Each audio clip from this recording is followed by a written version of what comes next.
Si vous voulez tourner dans Romains 11, 36.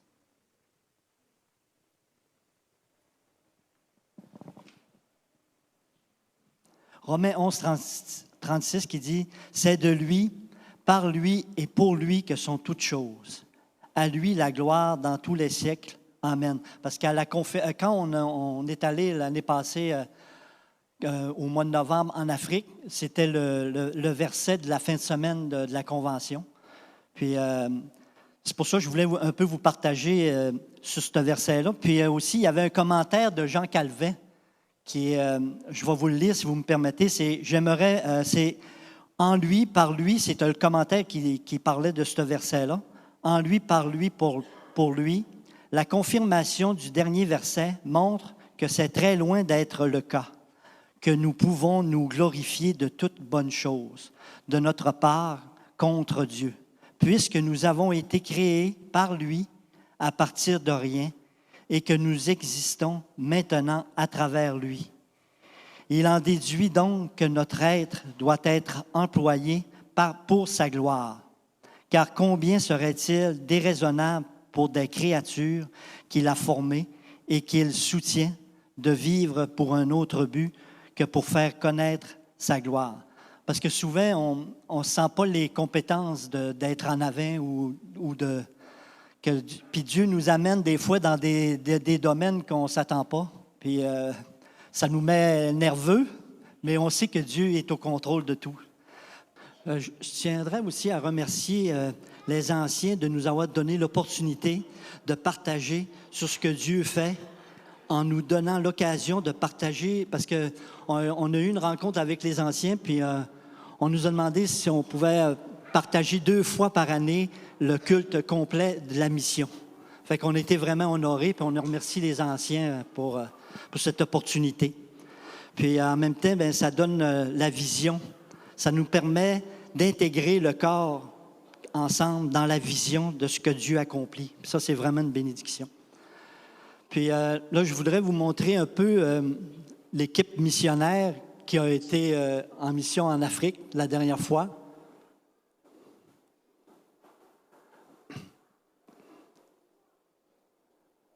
Oui. Fait que ça, c'est la gang. On a eu vraiment un temps béni. Puis ce qui est le fun, c'est que ça fait des rapprochements aussi. Hein? Puis on vient tellement qu'on est ensemble longtemps que ça crée des liens. Puis on a eu vraiment un bon temps. Puis en même temps, bien, vous savez, notre Seigneur nous utilise dans la mission comme dans la vie de tous les jours. Il nous a mis à cœur dans les églises, la Bible parle, d'aider. Puis ça, c'est vraiment Pasteur Jeff qui nous a tellement parlé de la mission, puis il nous a tellement fait grandir, puis la mission a grandi, parce que le Seigneur a mis sa main. Puis c'était vraiment super. Puis il nous a mis à cœur, dans les églises, la Bible parle d'aider que ce soit en Haïti comme en Afrique. Ce dernier voyage, le 23 octobre, en Afrique, nous a permis de voir le résultat de bénédiction que notre Seigneur a accompli. Puis c'est ça le but aussi, c'est de voir vraiment avec les dons que vous donnez, puis qu'on peut aider là-bas, là, ça fait tellement de l'impact là-bas. Parce que les montants qu'on donne ici, c'est pas mal plus élevé. Avec ces montants-là, ils peuvent tellement faire beaucoup de choses en Afrique, c'est extraordinaire. Tout ce qui est dans la mission a été permis de Dieu, par sa providence. Toute chose revient à lui. Tout vient de Dieu. Il est la source et la fontaine d'eau vive de tout ce qui existe, mais au travers Christ. Ceci concerne toutes les relations entre Dieu et ses créatures. Si tout est de lui et à travers lui, tout doit être de lui. Et pour lui, dans tout ce qui est fait, la gloire de Dieu doit être la finalité. Remercions-le en particulier quand nous mentionnons sa providence et ses œuvres. Parce que ce n'est pas grâce à nous. Dieu il nous utilise, puis on est ses instruments. Mais souvent, il y a des gens qui, des fois, ils disent « Oh, je ne suis pas sûr. » Mais ça nous fait tellement du bien de voir comment Dieu agit là-bas en mission. C'est extraordinaire. Et de voir ce que Dieu fait en Afrique est vraiment une bénédiction. Mais avant de continuer, je vais aller à la photo 6. Bon. Fait je vais demander un petit peu, parce que c'est l'Afrique, mais Haïti aussi. Fait que je vais demander à Dr. Odena et à Pascal de venir un petit peu nous parler de ce qui se passe un peu en Afrique, en Haïti, excusez. Parce que je sais qu'il est ici avec la famille, mais il est tout le temps en contact là-bas. Fait que je demanderai à Pascal puis à Dr. Odena de venir, s'il vous plaît.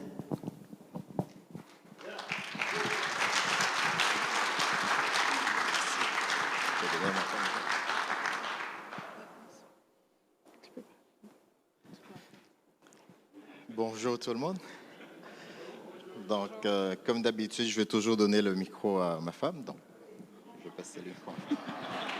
Bonjour. Moi, j'espère que, comme d'habitude, je ne vais pas pleurer, mais en tout cas. OK. Alors, j'ai essayé de faire ça brièvement. Stéphane va nous parler du contexte d'Haïti maintenant et pourquoi on est ici. Alors, mon mandat, actuellement, ce que je fais pour la mission, c'est je m'occupe du parrainage à la place de Marie Beaulac. Je pense que j'en ai parlé déjà la dernière fois. Donc, depuis janvier, maintenant, elle m'a remis toutes les responsabilités du parrainage. Donc, je suis encore en apprentissage pour quelques petites choses. Donc, c'est le programme de parrainage, pour ceux qui ne connaîtraient pas, c'est le but premier, c'est de permettre à des enfants et des jeunes d'aller à l'école. Donc, il y a des gens qui s'engagent, il y en a plusieurs ici, dans d'autres églises, et même des non-croyants ou des gens qui ont été mis en contact avec le programme qui contribuent chaque mois à envoyer un enfant à l'école.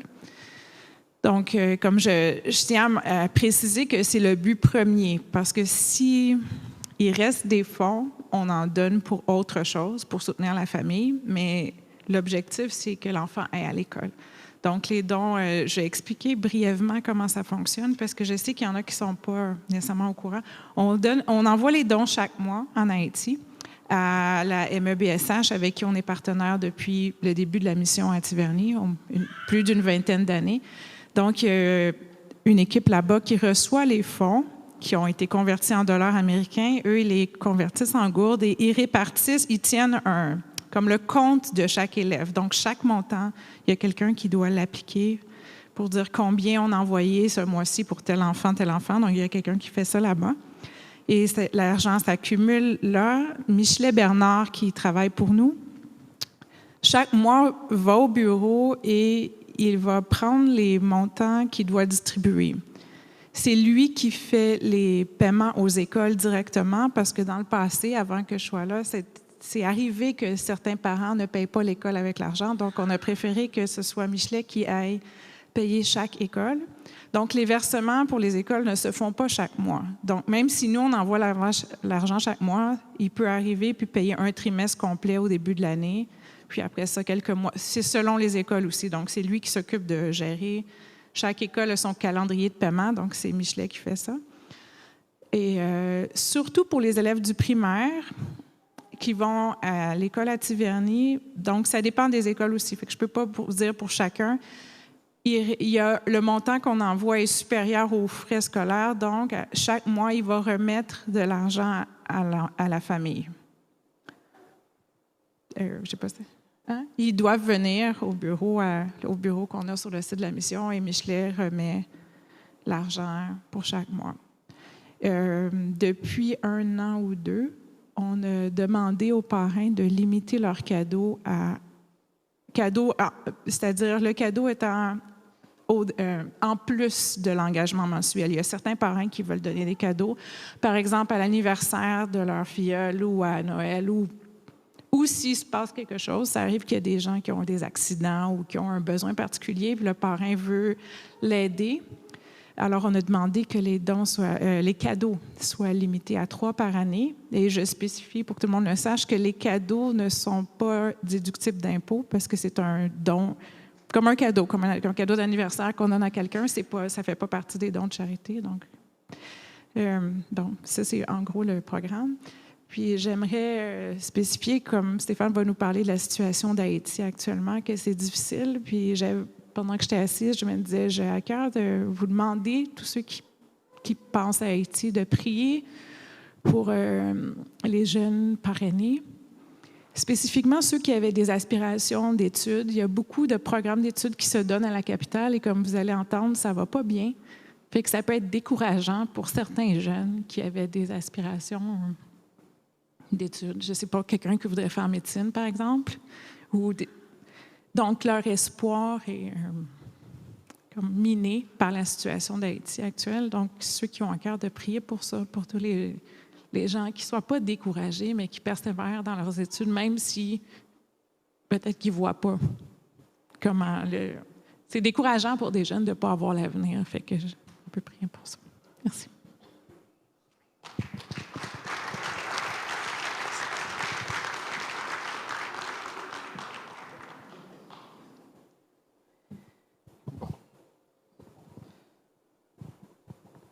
Je vais lire un petit peu mes notes parce que j'avais beaucoup de choses, mais je ne veux pas parler trop de la situation parce que il y a beaucoup de choses qui se passent avec, on va dire, que ce soit les gens qu'on traite de bandits.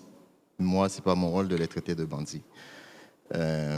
Ou même le gouvernement, bien que pour nous, il n'y a pas un gouvernement. Donc, en Haïti, maintenant, c'est comme, on va dire, c'est le chaos, parce qu'il y a un gouvernement qu'on appelle Conseil présidentiel avec 9 membres. C'est comme si on a 9 présidents. Et puis, depuis 1 mois, ce conseil-là était là. Le rôle, c'est de trouver un premier ministre et puis essayer de donner des ordres pour établir la sécurité, la circulation des biens et des personnes, mais aussi permettre à ce que toutes les autres institutions étatiques fonctionnent. Donc, ils ont pris 1 mois pour trouver un premier ministre. Ils ont trouvé leur premier ministre cette semaine, mardi. Et moi, c'est pas que j'ai un espoir dans l'homme habituellement, mais pour moi, je trouve que ça ne marche pas. Mais comme je dis toujours, mon espoir, c'est en Dieu pour Haïti, c'est pas en aucun homme. Puisque là encore, on vient de le prouver, parce que c'est toujours les mêmes têtes politiques, les mêmes... c'est des anciens chefs d'État, anciens sénateurs, députés qui reviennent encore à ce conseil présidentiel. Donc, juste pour vous laisser l'image, vous voyez que si ce n'est pas Dieu, il n'y a rien qui va se passer vraiment. Donc, pour nous, nous sommes ici vraiment, on pense toujours à Haïti. Mais la situation, on peut dire que ce n'est pas une situation qui est clémente. On ne voit pas où est-ce que ça va aller. Mais qui peut prédire ou qui peut arrêter les projets de Dieu? Personne. Et j'ai la ferme conviction que Dieu a une réponse. Je crois en ça. Donc, il y a toujours les blocages partout. Il n'y a pas de circulation de biens ou de produits. Donc, ça fait que les gens qui sont dans les régions sont tous affectés par la situation sociopolitique, mais ça devient vraiment pire économique pour eux aussi, parce que les régions dépendent beaucoup de Port-au-Prince. Donc, même si un agriculteur cultive ses plants ou fait une bonne récolte, c'est comme si sa récolte se dirige vers la pète, parce que le plus souvent, toutes les récoltes vont passer par Port-au-Prince, soit pour aller dans le nord ou dans les autres départements, parce que Port-au-Prince devient une plaque tournante pour le pays. Donc, s'il y a un sujet de prière vraiment compris pour que ça soit débloqué à Port-au-Prince et que Dieu fasse son intervention pour ce pays. Mais pour nous, à la mission, les activités sont... Bon, il y a toujours... Ça fonctionne très bien. Pour vous assurer, ça fonctionne très bien, la cantine, premièrement. Fils aimés s'occupe de la cantine avec toute l'équipe, les cuisinières, les autres personnes qui vont faire les achats. Et cette année, j'ai eu la chance de faire un contact avec le programme Alimentation mondiale, PAM. Donc, j'ai été en Haïti en décembre. Et puis pendant ce temps, j'ai trouvé quelqu'un sur la route. Et puis là, on a eu un contact. Et puis il m'a mis en contact directement avec le directeur de CAM. Et ce directeur-là, c'est quelqu'un que je connaissais quand j'étais étudiant parce que je travaillais avec lui. Et puis là, il me dit OK. Et là, il a fait, il donne une sorte de ration à la cantine à Tiverny. Mais Fils aimés gère ça pour que toutes les autres cantines puissent trouver un petit peu de plus aussi, parce que tous les prix augmentent. Quand je dis augmente, c'est pas augmenter à 50%. Des fois, c'est augmenter, comme certains produits, c'est le double du prix. Et puis, il y a d'autres produits, on va dire, c'est le triple du prix. Mais grâce à Dieu, et je dis merci à vous aussi pour tous ceux qui prient, qui encouragent, qui donnent des dons pour la cantine. Ça fonctionne à merveille. Tous les enfants ont eu leur plat chaque jour, quelles que soient les intempéries, quelles que soient les situations difficiles. Grâce à Dieu et merci à vous, ces enfants-là ont leur plat chaque jour. Et pour la clinique, donc je suis ici au Québec, mais ça fonctionne très bien. Je veux dire bien parce qu'on n'a pas vraiment tout ce qu'on a besoin, que ce soit pour le fonctionnement. Par exemple, pour le laboratoire, on fait juste les tests, on va dire, ce qu'on peut faire, parce que s'il y a un produit qu'on ne peut pas trouver à la ville d'Écaille, donc c'est difficile des fois de le trouver à Port-au-Prince. Et moi, je suis obligé d'être en contact, on dit merci Seigneur pour les hommes qui ont développé le WhatsApp. Donc, grâce à WhatsApp, là, j'ai pu avoir... où j'ai pu développer des contacts avec des gens que je connaissais même pas avant pour acheter, que ce soit les médicaments ou les produits de labo. Mais le plus souvent, les contacts se font le soir parce que c'est là qu'on a une meilleure communication. Des fois, ça tire jusqu'à minuit, 2 heures du matin. Mais ça va très bien. Ça ne me dérange pas. Je suis bien content de faire ça. Et puis... je veux vraiment vous demander un petit peu de prière aussi pour quand on fait les achats, parce qu'il y a des risques de perte. Parce que je suis dans un système de pions. Je vais expliquer. Comme j'achète le médicament de quelqu'un, je vais demander à quelqu'un d'autre de passer prendre le médicament et je dois faire un autre contact à un bout de chemin pour dire à cette personne-là, écoutez, il y a tel bus qui va passer avec tel médicament. S'il vous plaît, pouvez-vous jeter un coup d'œil pour voir si le médicament est là? Et arriver au CAI, c'est un autre dommage. Donc, c'est toujours, quand je fais une commande de médicaments, ça me prend 2 jours avant d'avoir la tête froide.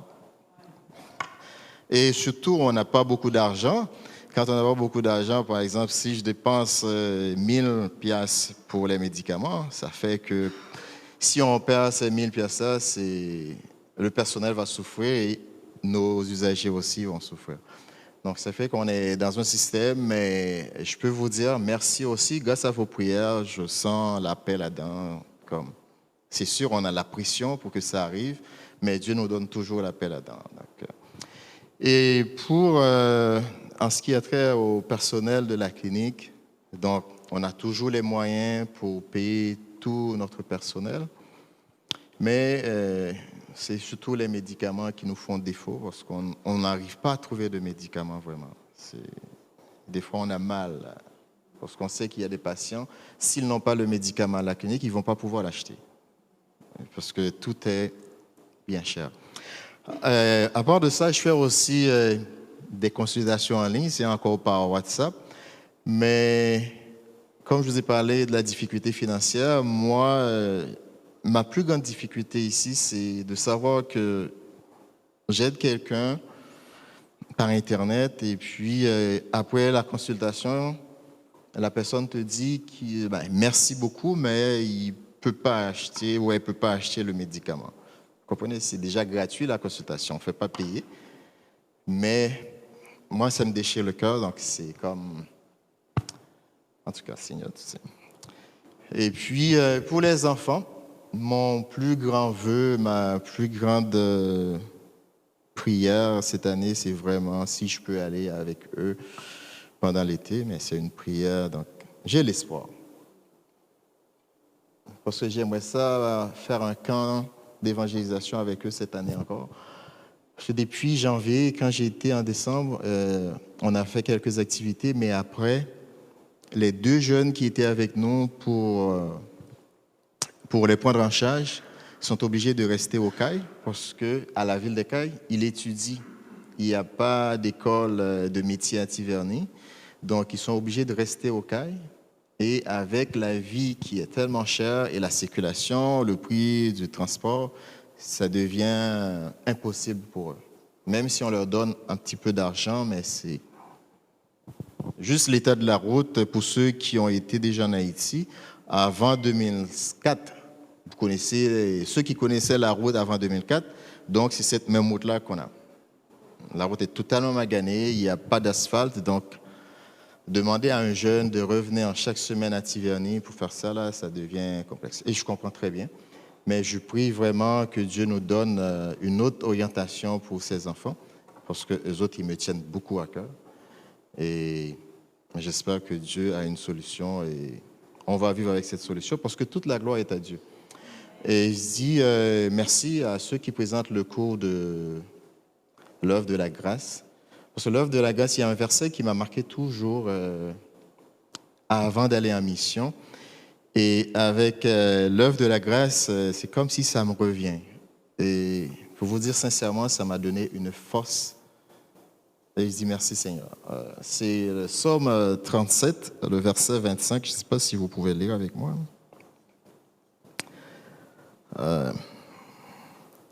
Psaume 37, verset 25.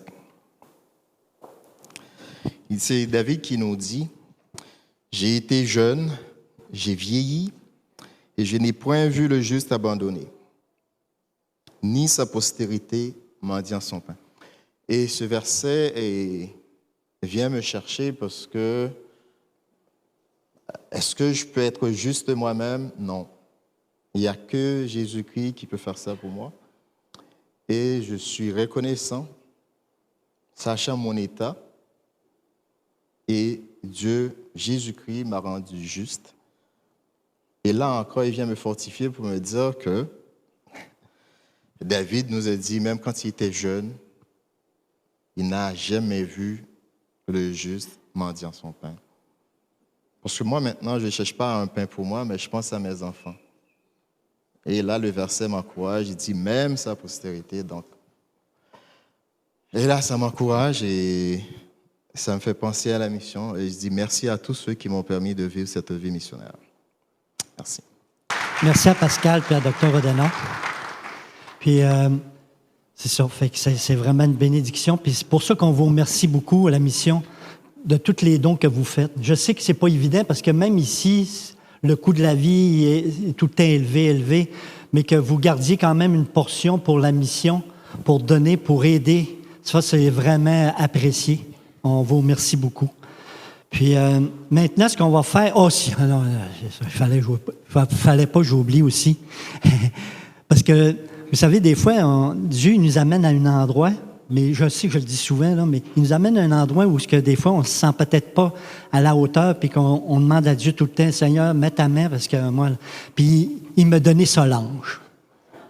Solange, là, elle était là pour m'appuyer. Puis même des fois, quand un gars ne prend pas les bonnes décisions, là, fait qu'elle me ramène, ou c'est tellement béni.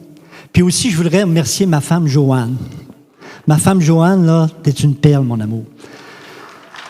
Parce que tout ce qui est vidéo, tout ce qui est photo, puis tout ce que... Je suis comme M. Tremblay, moi, je suis... comment ça marche, l'ordi?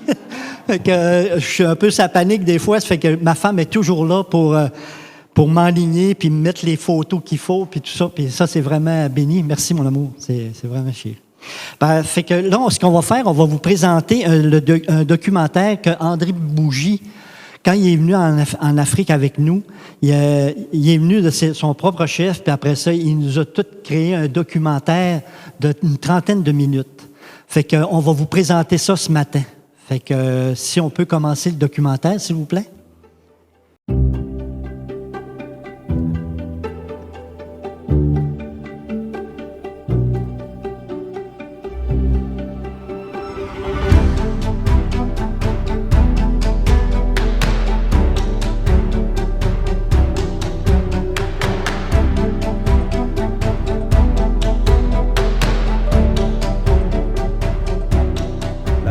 C'est faire des disciples qui font des disciples.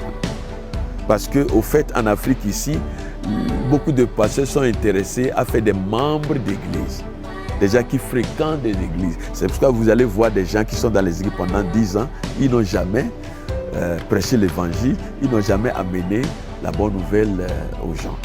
Donc, et Dieu m'a donné certaines techniques, certaines visions qui font que les gens épousent, ceux qui m'entourent épousent la vision et on avance.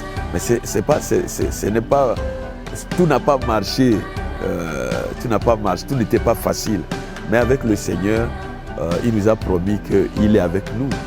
Il n'a pas dit que tout serait facile, mais il a promis qu'il serait avec nous.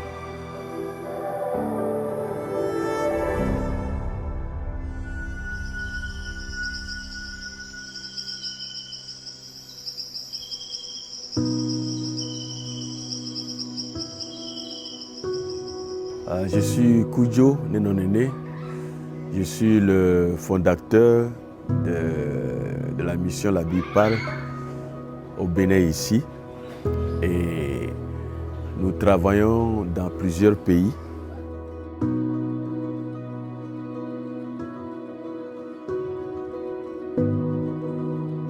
Mon nom est Paul Tremblay.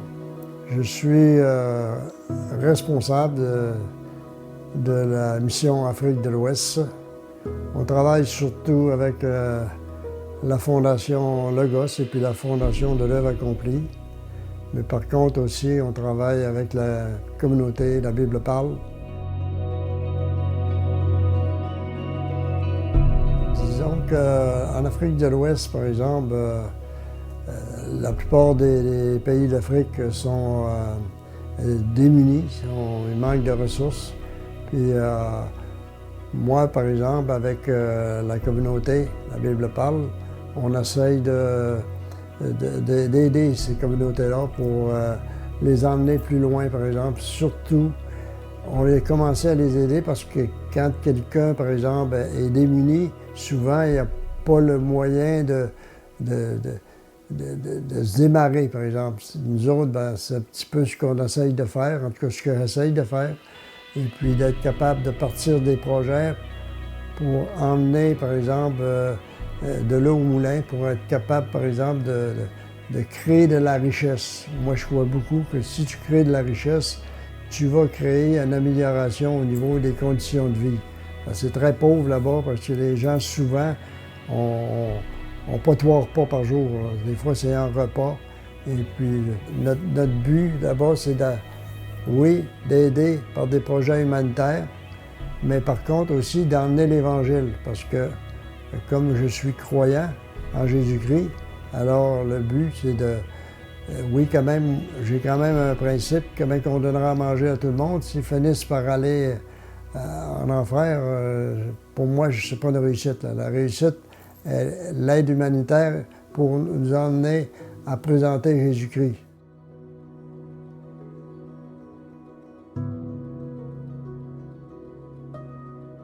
Disons qu'il y a beaucoup de fétiches en Afrique de l'Ouest, surtout, parce que, naturellement, les gens sont dans la crainte tout le temps. Ce qui amène les gens à croire au vaudou, c'est surtout au niveau, c'est des cultures tribales. Tribales, le fait que, de père en fils, par exemple, les parents croyaient à des esprits maléfiques qui étaient sur leur vie.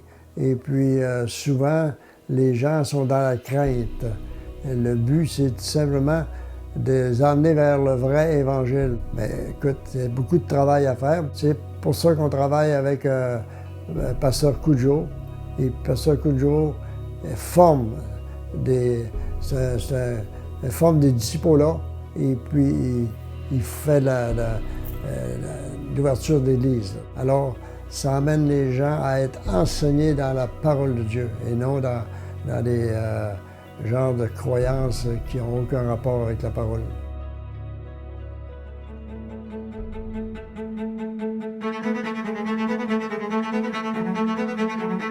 Je me réfère toujours à ce que l'apôtre Paul dit quand je considère la collaboration, le partenariat entre la BIPAL du Canada et la BIPAL de l'Afrique de l'Ouest ici. C'est que le Canada, je vous considère comme Apollos et nous sommes des pôles sur le terrain. Nous arrosons, vous plantez, ou bien nous plantons, vous arrosez, et c'est Dieu qui fait croître. C'est extraordinaire de voir tout ce qui se passe.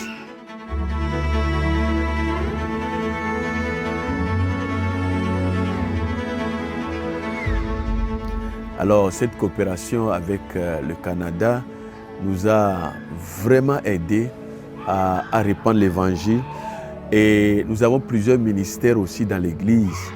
Nous avons le ministère qui aide les affamés, on donne la nourriture aux familles.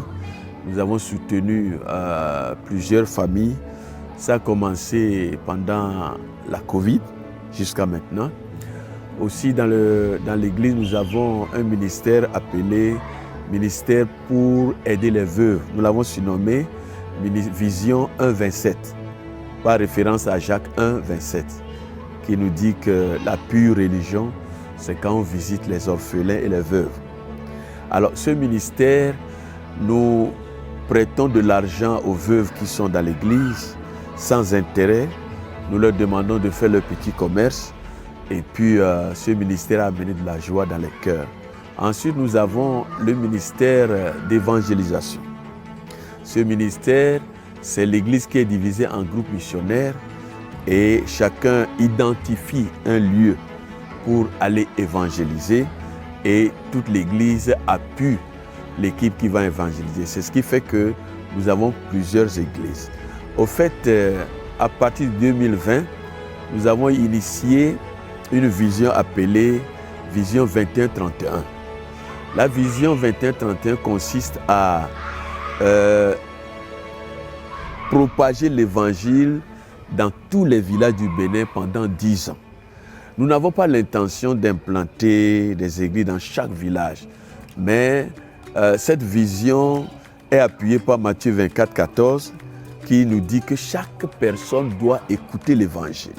Vous savez tous que nous n'avons pas le pouvoir de convertir quelqu'un, c'est le rôle du Saint-Esprit, mais Dieu nous dit, nous, d'apporter l'évangile. Depuis 2012, j'anime une émission dans une radio appelée Radio Tokba, chaque lundi de 11h30 à 12h30.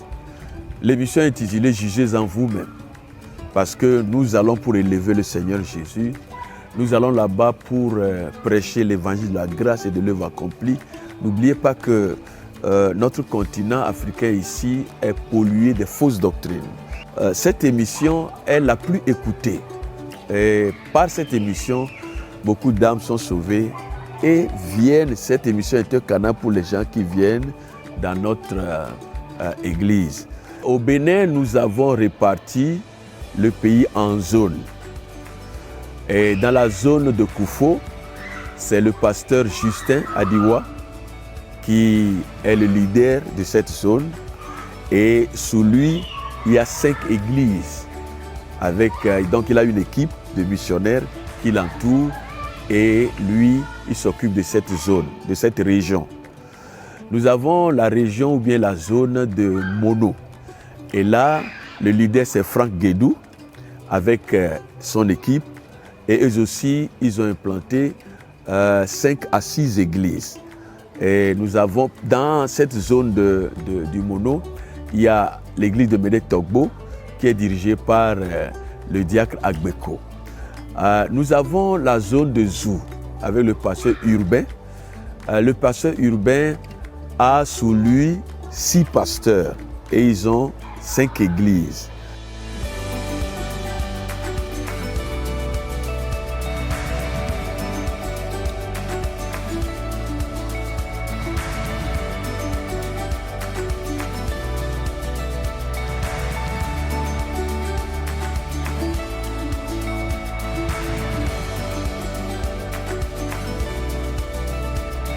Et nous avons la zone du nord, l'extrême nord, Natitengu, où pasteur Jean Adiwa, Jean-Baptiste Adiwa, qui est là-bas, qui est un fonctionnaire qui a été affecté là-bas et il a réussi à implanter 2 églises avec 2 de ses collaborateurs. Maintenant, la zone de Cotonou, nous avons 5 églises dans la zone de Cotonou.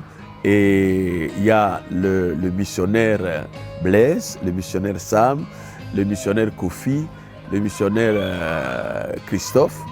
Et moi-même, je dirige l'église à Cotonou, le siège, je peux dire l'église mère de Cotonou.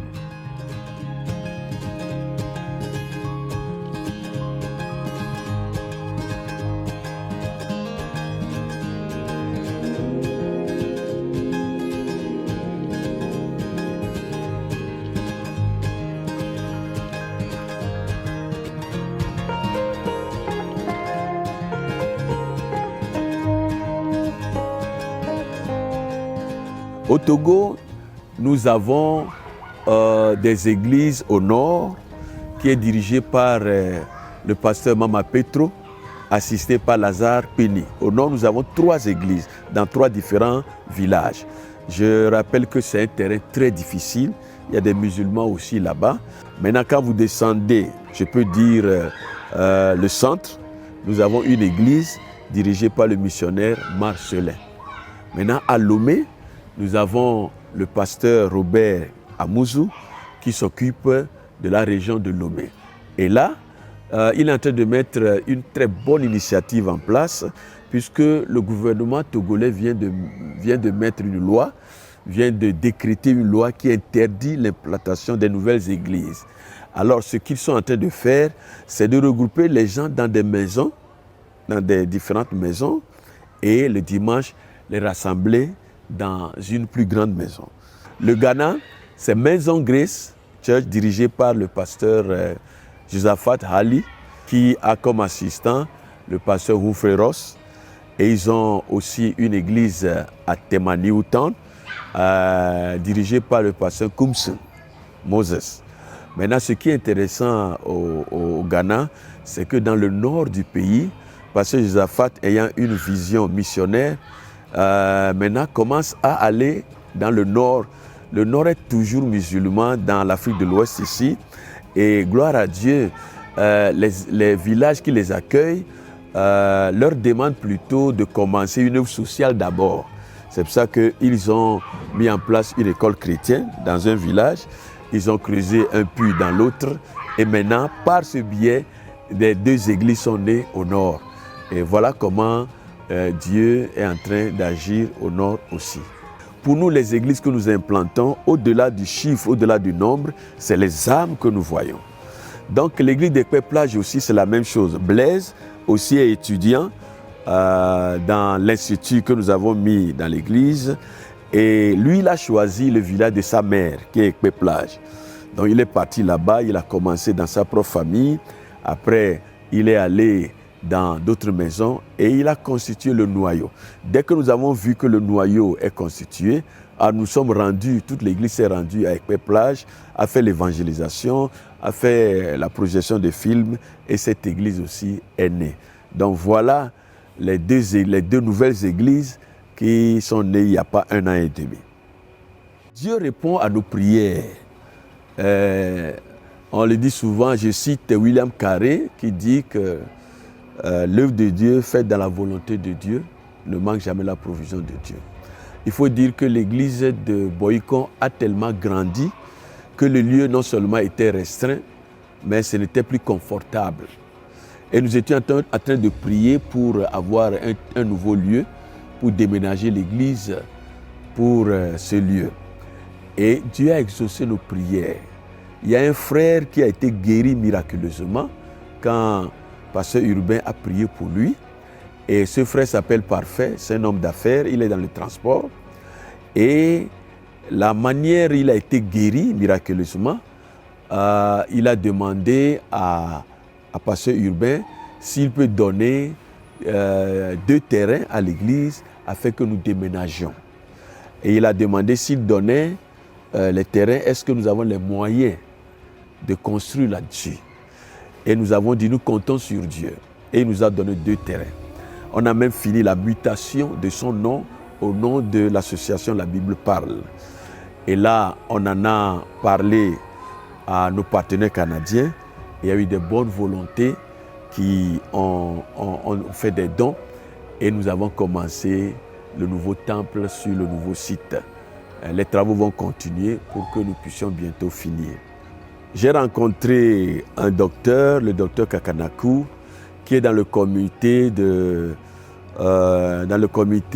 l'hépatite B. Il faut les sensibilisations dans les églises. Et il est venu dans notre église pour sensibiliser les gens à se prévenir contre l'hépatite B. C'est là où on s'est connus. Et après, on est devenus amis. Mais c'est un docteur qui a un gros cœur pour le social. Des fois, on amène des malades dans sa clinique qui s'appelle Christ Lumière des Nations, qui fait partie d'une ONG, Foi et Action. Et puis, les gens viennent sans 1 franc et se garent, les soignent. Et aussi, quand il reçoit certains patients, il jeûne même pour ces patients. C'est un frère qui aime le Seigneur, qui a un cœur pour les démunis. Donc, en allant à Dassa, visiter le site de Grégoire Saint-Camille, nous avons fait un tour là-bas où nous leur avons présenté les valises de médicaments, d'instruments médicaux, et ils étaient très, très contents. Et aujourd'hui même, à la fin de la conférence, ils sont venus pour nous remercier et remettre à l'équipe missionnaire un diplôme d'honneur en remerciant ce partenariat. Donc voilà ce que je peux dire brièvement de cette clinique Christ, la lumière du monde. Et de vendredi soir à aujourd'hui, le dimanche 29 octobre, nous avons passé 3 jours de conférences, de conventions, où nous avons écouté des messages vraiment édifiants, des messages profonds des pasteurs Félix, pasteur Clément, pasteur Pierre Véricain. Et c'est l'occasion toujours, lors de ces conférences, de rassembler toutes les églises du Bénin, toutes les églises du Togo. Et cette année, on a vu la participation des pasteurs de la Côte d'Ivoire, du pasteur du Mali, et vraiment ça a été une grande fête. Il y avait de la joie. Aujourd'hui dimanche, quand on a fini, il y avait une séance de questions-réponses et nous avons été très bénis. Nous avons été très bénis. La joie a été mutuelle. Et les missionnaires canadiens sont venus, ils nous ont bénis, nous aussi, nous leur avons bénis, et la joie du Seigneur a rempli notre cœur. Et la joie du Seigneur était notre force. En Afrique ici, je sais qu'au Canada, vous ne dansez pas. Et ici, il y a un adage qui dit que les Occidentaux quand on loue le Seigneur, ils sont comme des poteaux électriques. Et donc ici, quand nous chantons le Seigneur, nous dansons comme le roi David qui a dansé jusqu'à son pagne est tombé. Et vraiment, c'est la joie. Nous, Africains, on ne peut pas louer le Seigneur sans danser. Nous avons la musique dans le sang, nous avons la musique dans nos gènes. Et tout ce qui concerne la louange du Seigneur, on s'éclate de joie. On voit ce qu'il nous a fait. Comme David s'est éclaté, David a vu là où Dieu l'a pris et là où Dieu l'a mis. Et quand nous aussi, nous pensons à toutes ces choses-là, nous nous éclatons. C'est pour ça que vous avez vu la joie qui a rempli, les gens sont sortis pour danser. Et je pense que nous vous avons contaminé aussi. Nous avons contaminé l'équipe missionnaire canadienne qui est descendue pour louer le Seigneur. Parce que la manière dont nous louons le Seigneur ici est contaminante. Donc je n'étais pas surpris de voir tout le monde de l'équipe du Canada descendre sur le terrain et partager cette joie.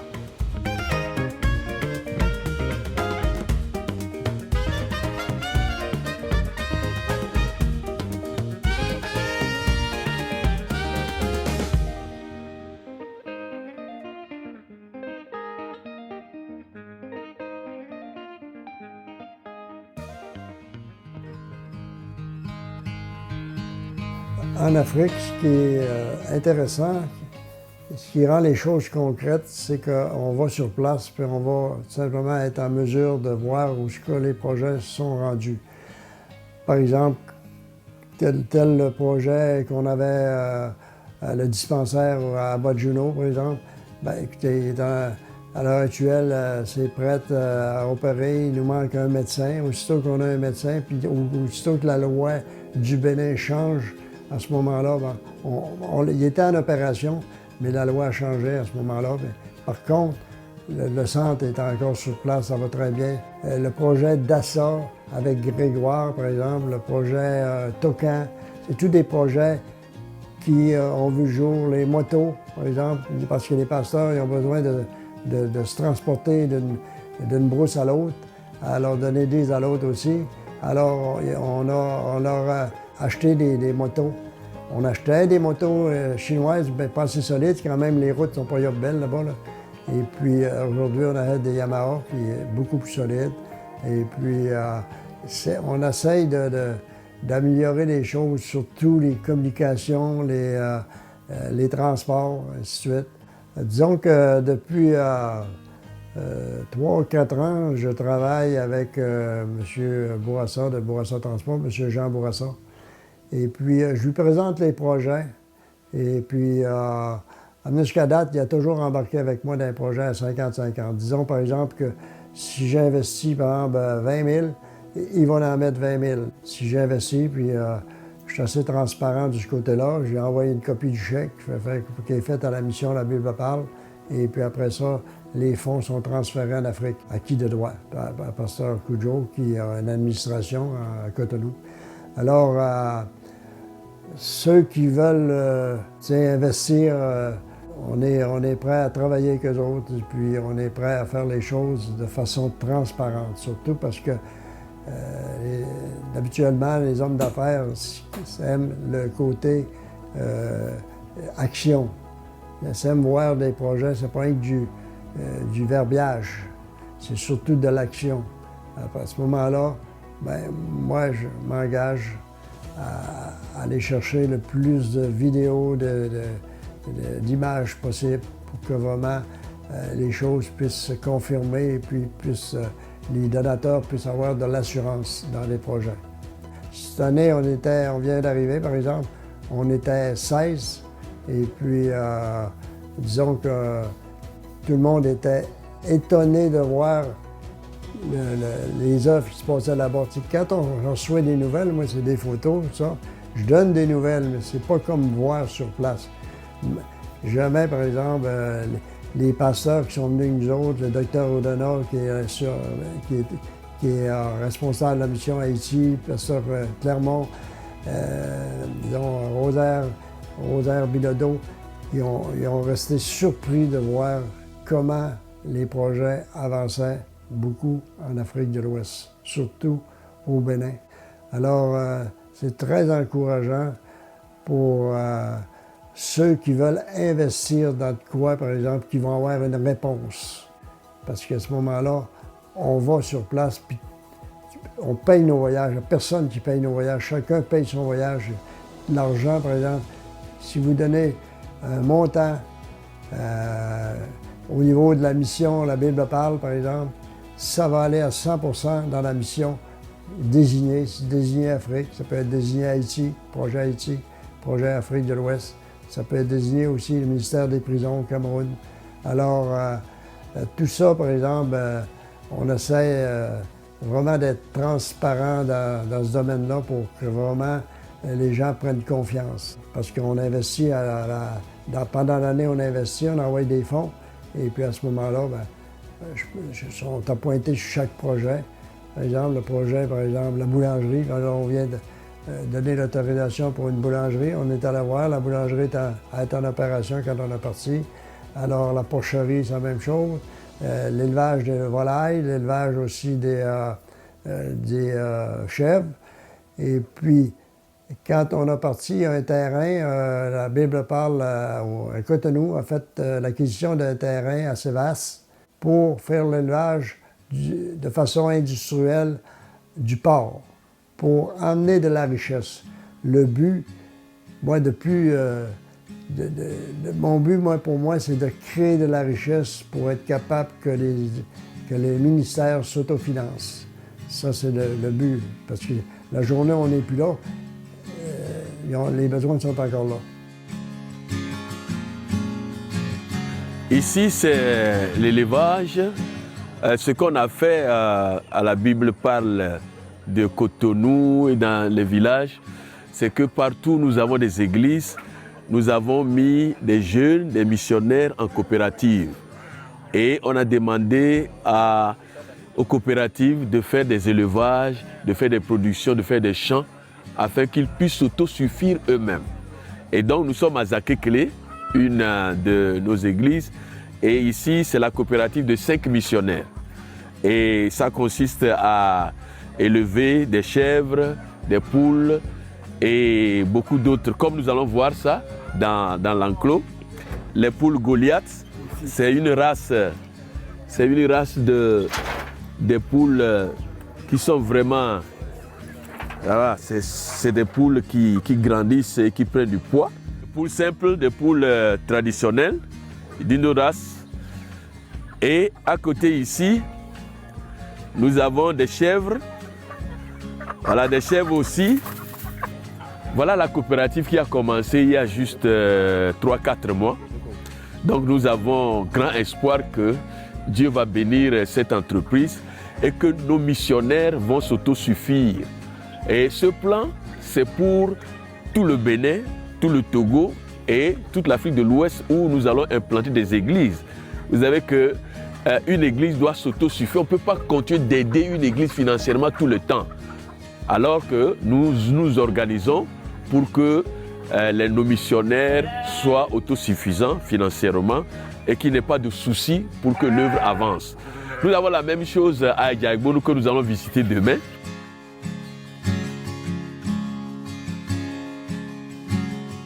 Eh bien, nous sommes au Bénin, à Adjaïgbonu, dans le département ou bien la région de Koufo. Et ici, nous allons vous montrer une initiative. Nous avons regroupé des missionnaires que voici dans une coopérative appelée la coopérative La Paix. Et ils ont décidé de faire des élevages des porcs pour s'autosuffire financièrement. Et donc, ce matin, nous sommes ici avec toute la délégation et nous allons voir ce qu'ils sont en train de faire. Voilà, nous avons l'élevage du porc ici. Ah, il nous dit bonjour.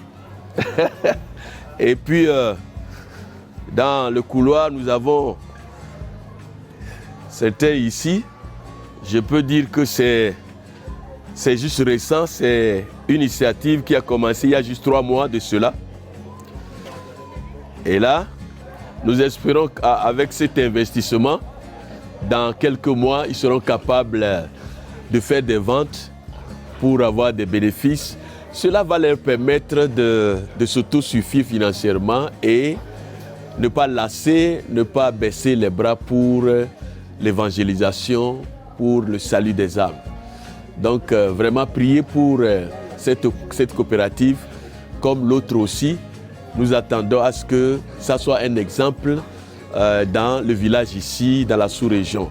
Nous pensons que partout où nous mettons des églises, la Bible parle, cette initiative va être partout, au nord du Togo, au sud du Togo et même au Mali, où nous avons commencé à implanter des églises, en Côte d'Ivoire. Ce sont des choses que nous allons vraiment faire dans tout lieu où nous mettons notre association. Merci une fois encore pour votre support, votre prière et votre don que vous nous faites. Voilà ce que fait l'argent que vous nous envoyez et nous vous soyons reconnaissants.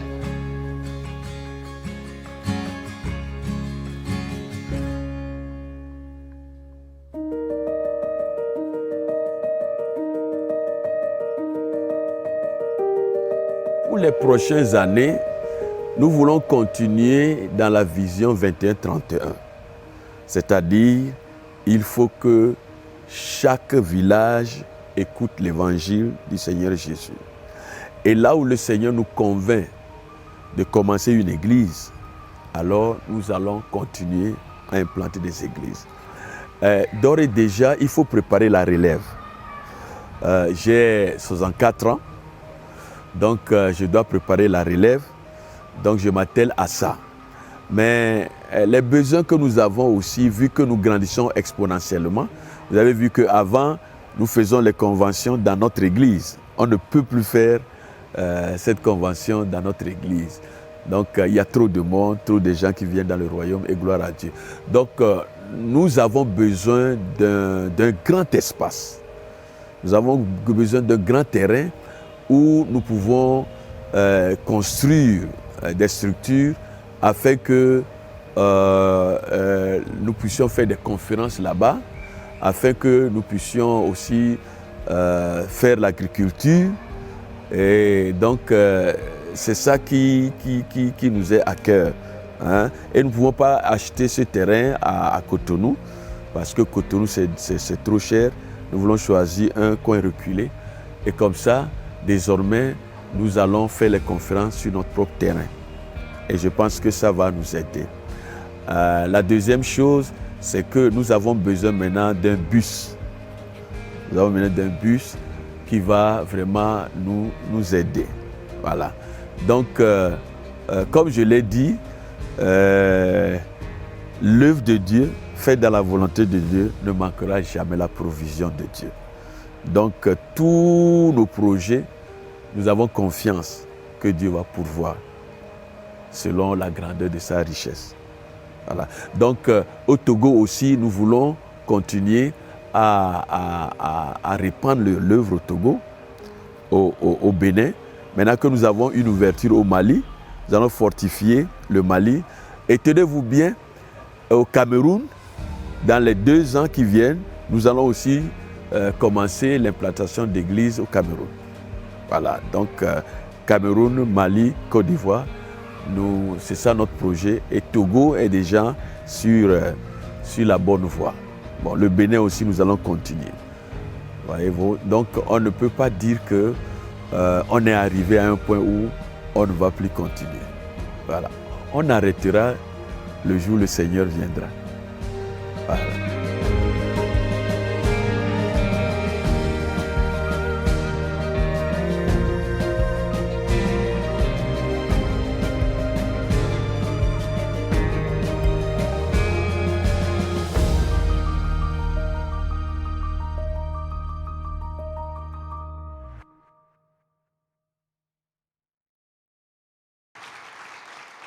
Je voudrais inviter M. Tremblay, qui est responsable de l'Afrique, pour un petit peu venir nous finaliser un petit peu les détails. Puis, si vous pouvez mettre ça à la diapo 7, s'il vous plaît. Fait que M. Tremblay, c'est vous qui avez le contrôle de la manette.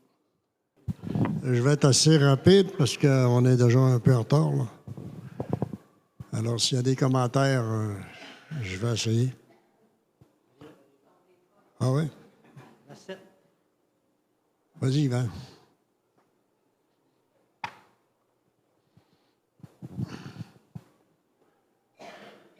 Et naturellement, il y a des baptêmes. Les baptêmes, c'est assez fréquent. Parce qu'il y a tellement de plantations d'églises, ça fait que...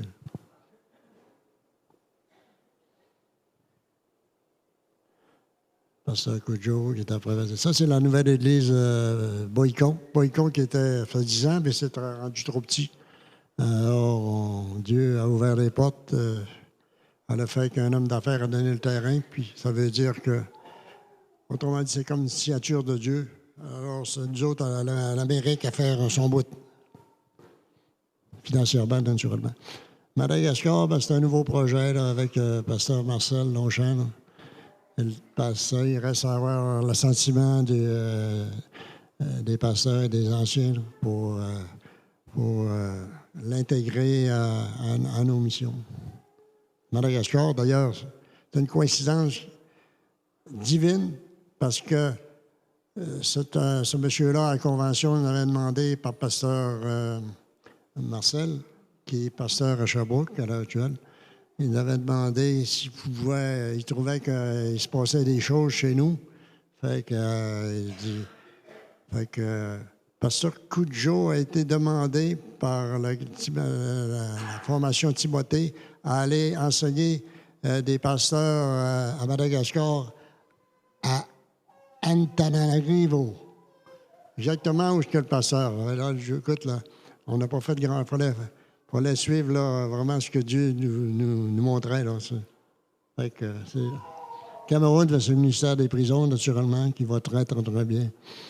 La prison centrale de Yaoundé, 4500 détenus, là, avec hommes et femmes.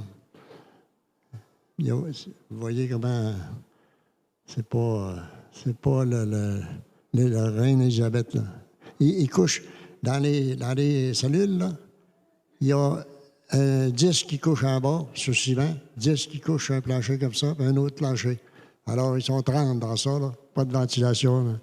C'est quelque chose. Ça, c'est les cours avec qui on travaille, avec Marc-André. Là.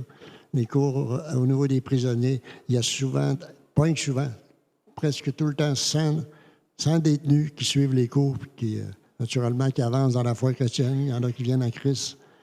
C'est vraiment béni, ça, Cameroun. Là. Il se passe beaucoup de choses. Là. Ça, c'est Marc-André avec qui je travaille. Là. Ça, un Suisse, mais un missionnaire dans l'âme, de père en fils. Naturellement, ben, vous voyez un peu ce qu'on est rendu. Là, le Mali, moi-même, j'ai fait le saut dernière. Il y avait une plantation de 8 églises au Mali. On est allé au Mali une fois, nous autres, là, c'est sûr, c'est la frontière du Burkina Faso. Là. C'est 8 églises, là, c'est quelque chose, là, tu sais. Il se passe, ça bouge beaucoup, là. Je ne sais pas pourquoi. Là. Je ne sais pas si Dieu nous aime. Je sais qu'il nous aime parce que... pas parce qu'on est plus fin que les autres. On est autant des pécheurs pardonnés, mais il reste que Dieu bénit, tu sais. Il faut toujours être sûr qu'on est dans la volonté de Dieu. Puis vérifier nos motifs, naturellement. Un peu de photos. Ah ouais. Bon, Yvan. Enfin. Yvan, il fait un bon travail en passant.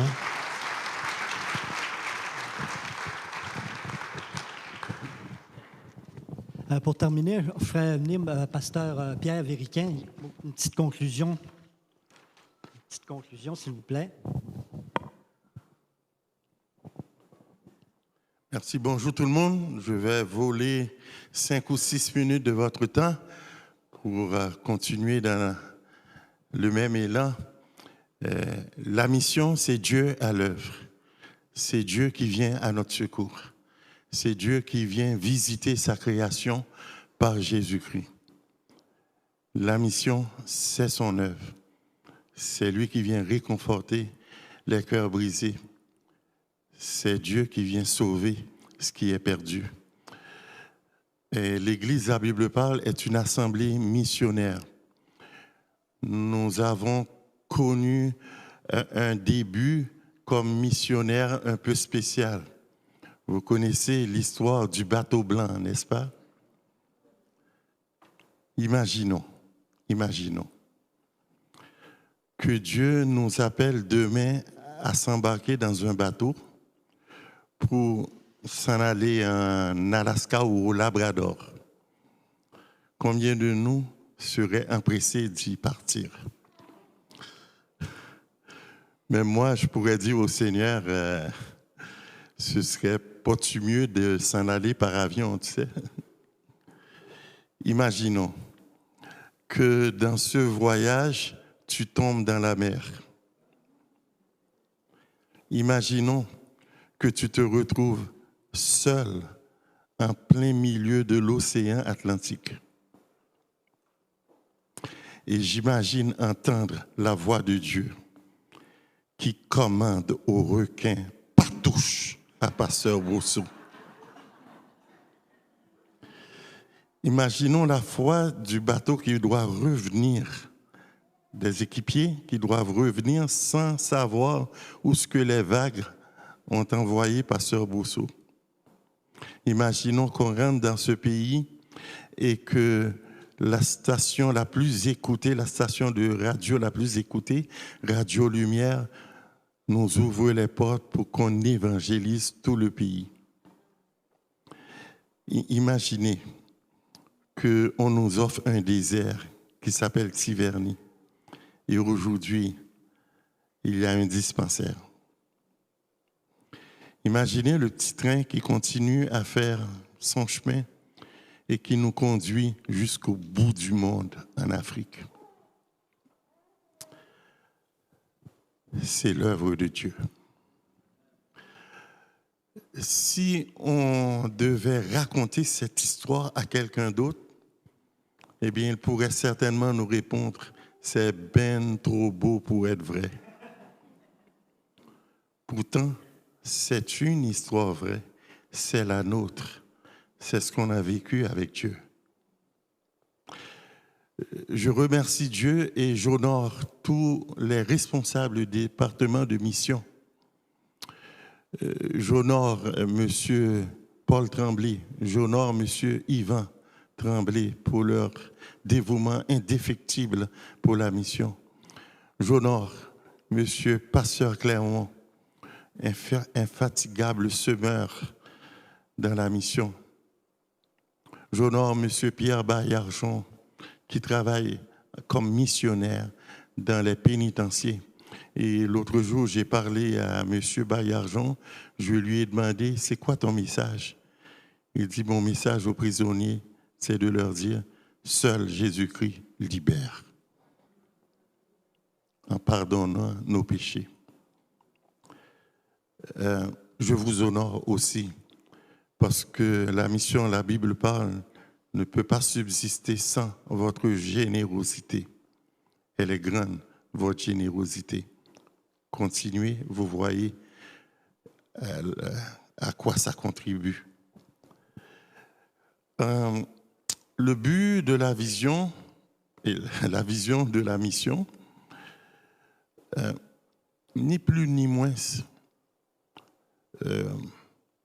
c'est de faire, et aussi on veut passer le flambeau à la nouvelle génération, à long terme, c'est de faire le tour du monde, annoncer la bonne nouvelle de Jésus-Christ. Ni plus ni moins. Pour cela, nous allons commencer dans notre Jérusalem, c'est-à-dire dans nos familles, que l'on soit les premiers missionnaires que nos enfants vont rencontrer, qu'ils puissent entendre, qu'ils puissent être évangélisés par la bonne nouvelle de Jésus-Christ, qu'ils puissent contempler l'œuvre de Jésus-Christ, nos enfants et nos petits-enfants. On est prêt à commencer dans le quartier où il y a des accroche-portes qu'on donne, où on indique les activités de l'Église, où on invite le monde, on les fait connaître la disponibilité des pasteurs à les rencontrer personnellement, on les invite à rencontrer Jésus-Christ. Vous savez, le salut,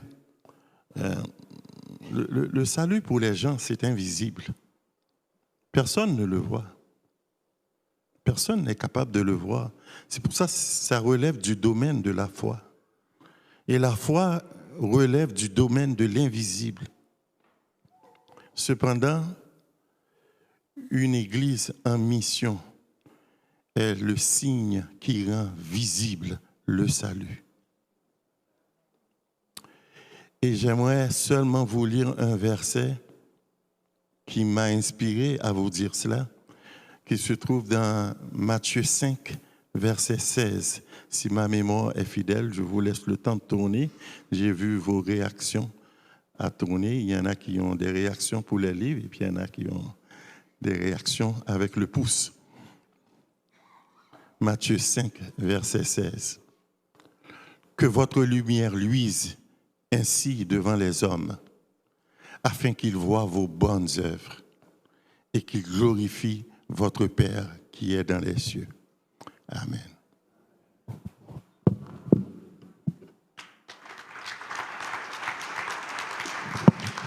Bon, pour finir, excusez, ça a été plus long un peu, mais pour finir, c'est que tu sois docteur, que tu sois pasteur, c'est pas toujours des bons danseurs, c'est ça qu'on a vu tantôt. Mais pour finir, c'est la photo 46, s'il vous plaît, du PowerPoint. C'est que je voudrais finir par un verset dans Éphésiens 2,10 qui nous dit « En réalité, c'est lui qui nous a fait. Nous avons été créés en Jésus-Christ pour des œuvres bonnes que Dieu a préparées d'avance afin que nous les préparions. » Puis la photo 47 aussi, c'est que si vous voulez aussi avoir des nouvelles de la mission, vous pouvez aller voir sur Facebook avec l'adresse en haut. Là.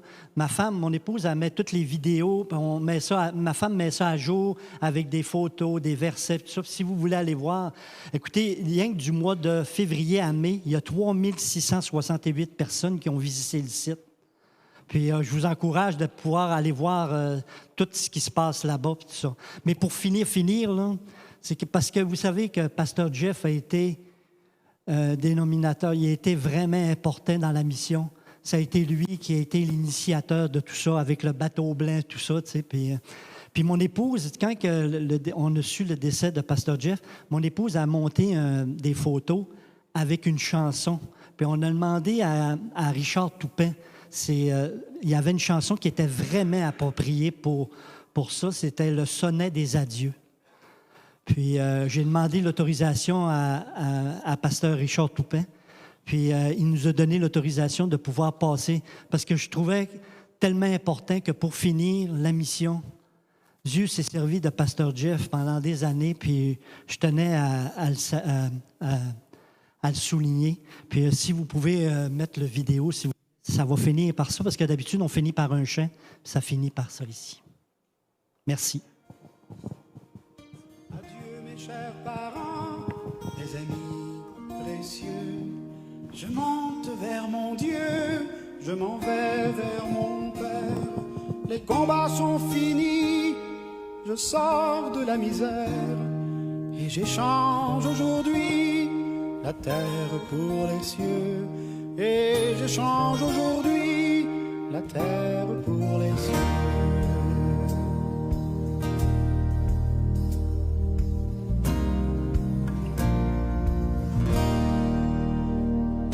Essuyez par la foi les larmes de vos yeux, bannissez de vos cœurs toute douleur amère. Et si jamais pour moi votre amour fut sincère, contemplez mon bonheur et soyez-en heureux. Contemplez mon bonheur et soyez-en heureux. Je ne perds en mourant que la mortalité. Suivez-moi sur les traces de l'espoir et du zèle. Si la mort désunit pour un temps limité, Dieu nous réunira dans la gloire éternelle. Dieu nous réunira dans la gloire éternelle.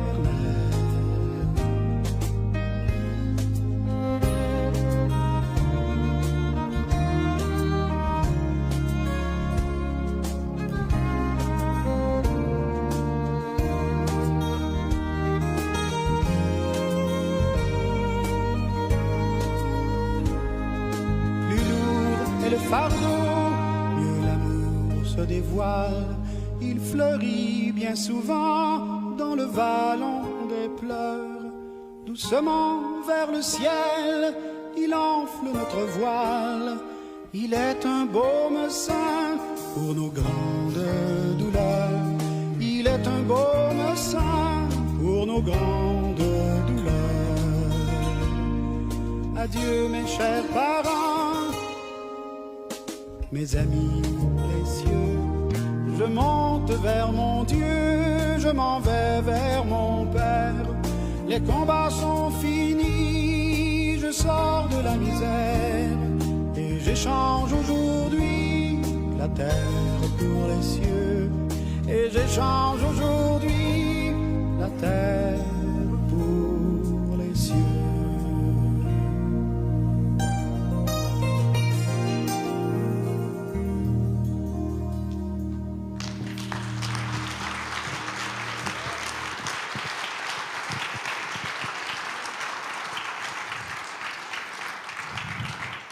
Merci beaucoup et bon dimanche à vous. Gloire à Dieu.